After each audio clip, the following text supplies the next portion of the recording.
It is time for another walkthrough from the Poison Egg one. I'm gonna walk through Vertigo, which is one of the later tracks in my album. This one is really dark. When I wrote it, I was very, very distressed. Like, I was in distress, I was super overwhelmed. Why I'm telling you that is because I wanted to give context. It's just one that feels very personal to me and feels very emotional to me. I basically wrote it in one night. I didn't sleep that night because I was so overwhelmed. Don't want to get into that too much. I just gonna show you the project and about how I thought about music, because I think this one for me just feels so full with emotions. This one also I think is quite different to most tracks in the Poison, even though they all share something and all have something unique as well.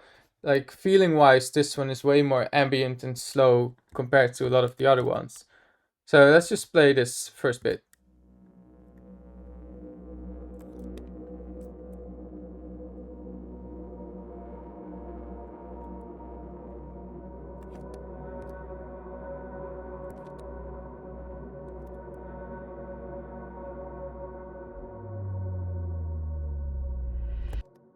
It's rare that I just this is one synth preset, not even a custom patch. It's rare that I do that, but in this case, I was just playing around with it. I was playing to kind of focus my mind on something else. I didn't have the intention to make something to be released. Eventually, I did choose to release it. It was just this pad from photosynthesis that I played around with that just kind of helped me center myself and my emotions. It's kind of like a therapy for me. And then there's this one, which is sick. So it's two pads. This is more drone. Anyways, then we go to this transition where there's quite a few different sounds involved, mostly just booms, reverse booms, a downer, a little whoosh sound, and a cymbal.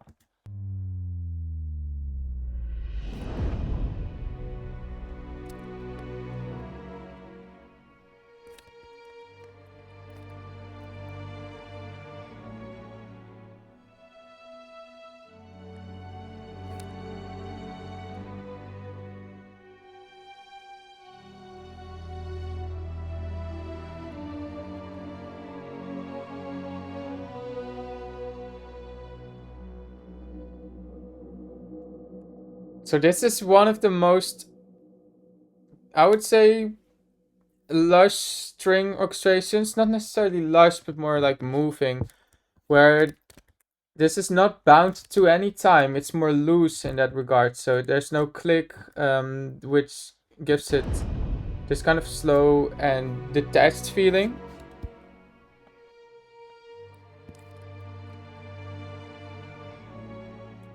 There's also a lot of space between the strings, and they really move kind of in waves as strings do. So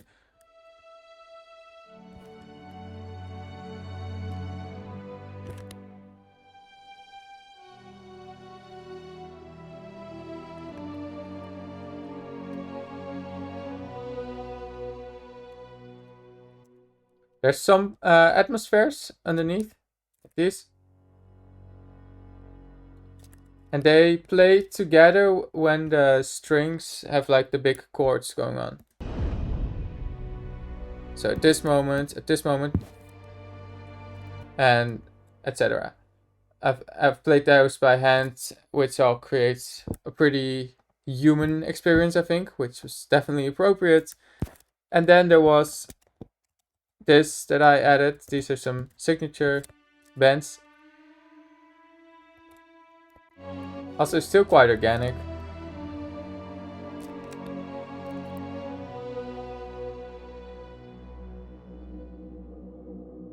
And then this drone or pad, it's more of a drone, that kind of fades in at the end of this, before the piano comes in. It's just a really nice one. I changed it up a little bit, but I didn't change too much. This kind of serves as the bed for me to improvise piano on. I remember this being very long. Yeah, it is still very long. All of this was a lot of piano improv, so I've had a lot of piano. All these versions basically were piano IDs that I kept. A lot of them I didn't keep. I was just playing around, kind of trying to put my frustration into piano notes there, and then have this. This one I kept in.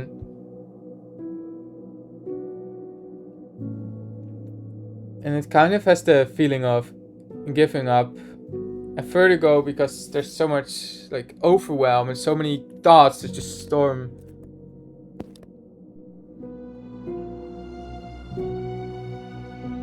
And the strings come in.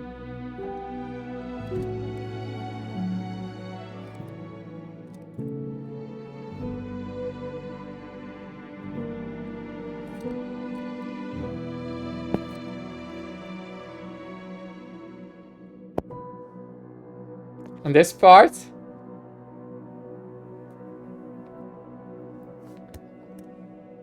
I added in later with the reverse pianos. There's a little bit, it's not really lore, but I guess it is.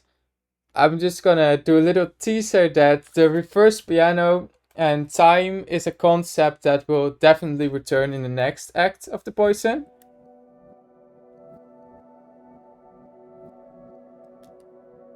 So you can expect some really, really cool stuff that's gonna happen in the next Poison act, also related to this. But I wanted to do a little tease in here. I added this last minute. Otherwise, this part also felt a bit empty, so it was a win-win. And then we have the atmospheres that come in again as well here. As well as cello's textures.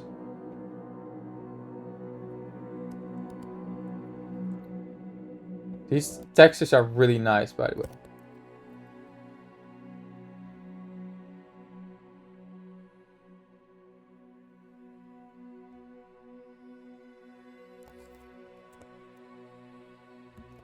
Let's just continue on the strings a little bit. Again, these are all improvised. It was me playing the piano. I think I might have drawn them in. I think I drew in a modulation and I played them in, I think.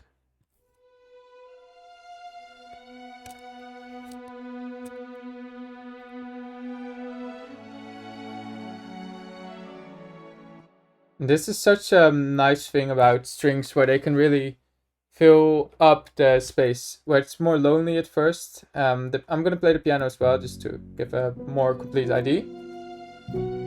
Piano, and now the strings come in together like, which is so. It's not like you're adding a huge wall of sound, but because it's already very intimate and there's not a lot of instruments at all. Even this cello line that then comes in with the strings.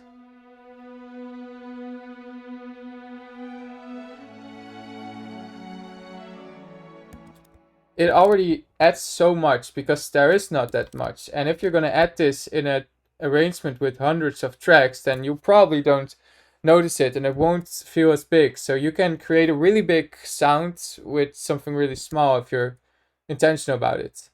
Which at the time, it was just mostly intuition for me. And I just wanted to share that.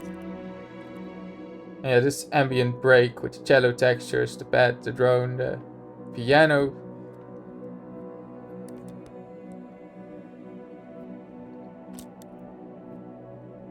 It also really the feeling of vertigo and overwhelm.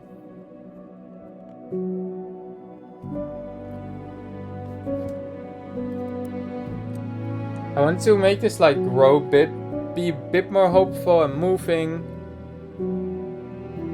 But then also, after this, making it very desperate sounding.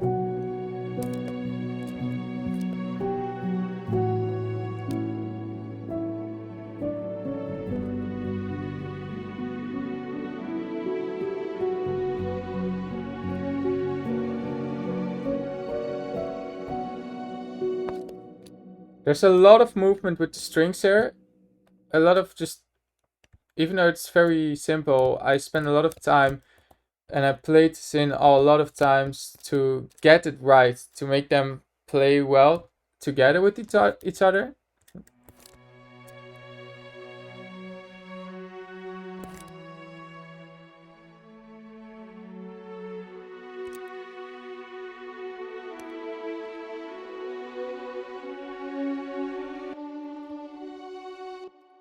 Yeah, that was cut off for a second, but yeah, that's just the strings here.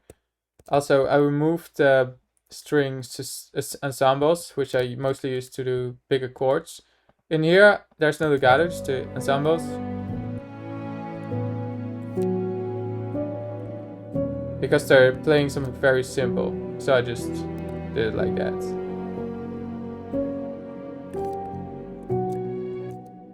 Yeah, let's go to the part after.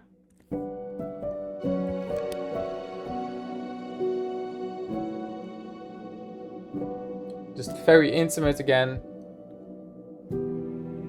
Some strings going up. Again, the sustains. There's also cello textures here again.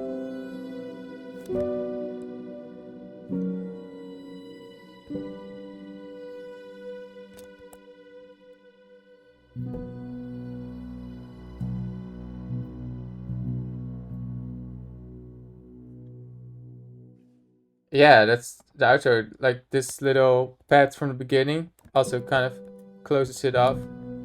It really just, this is something, like I said, I wrote it in the night, and it's that's a very interesting creative process. It leads to a different way of thinking. This is definitely a very different way than I usually compose, and it's so interesting as well. And then combined with the overwhelming feeling, I think it created a really nice piece. This is probably one of my favorites from the album when it comes to meaning. There's just so much. It's so special to kind of capture a moment that is not very nice and then to have it turn into something sort of beautiful, I guess. And I kept in a lot of these imperfections because it wouldn't feel right if I didn't. Like I said, none of this is on click. If I do that, it will sound like this. It would feel off. It is set to 108 BPM, but it's all irrelevant because, yeah. Well, I did change the tempo here. I think that's why, because I played it all a bit too fast, and I just wanted to dial everything down here. I have a tendency to always play or even talk a little bit faster than is handy, especially when I'm recording these videos. I also noticed that I can go a bit slower, so I have to remind myself to not rush, just like with performing and stuff. And like here, there's also a little tempo change. But that's also to really emphasize this.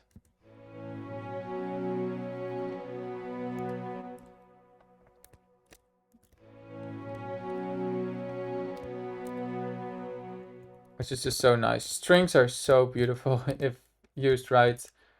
And compared to something like Wasteland, where it's the strings play completely different role. They work more like a synth in some parts, and other parts they're more like atmospheric background things.